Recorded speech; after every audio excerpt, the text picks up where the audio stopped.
శ్రీ సరస్వతి ద్వాదశ నామ స్తోత్రం ప్రారంభం.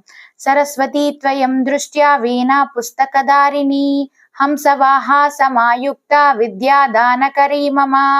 ప్రథమం భారతీ నామా ద్వితీయం చ సరస్వతి తృతీయం శారదా దేవి చతుర్థం హంసవాహన పంచమం జగతి ఖ్యాతం షష్టం వాగీశ్వరీ తదా కౌమారీ సప్తమం ప్రోక్తామష్టమం బ్రహ్మచారిణి నవమం బుద్ధిదాత్రీ చ దశమం వరదాయిని ఏకాదశం క్షుద్రఘంటా ద్వాదశం భువనేశ్వరీ బ్రాహ్మీ ద్వాదశ నామాని త్రిసంధ్యం యః పఠే నరః సర్వసిద్ధికరీ తస్య ప్రసన్నా పరమేశ్వరీ సా మే వసతు జిహ్వాగ్రే బ్రహ్మరూపా సరస్వతి.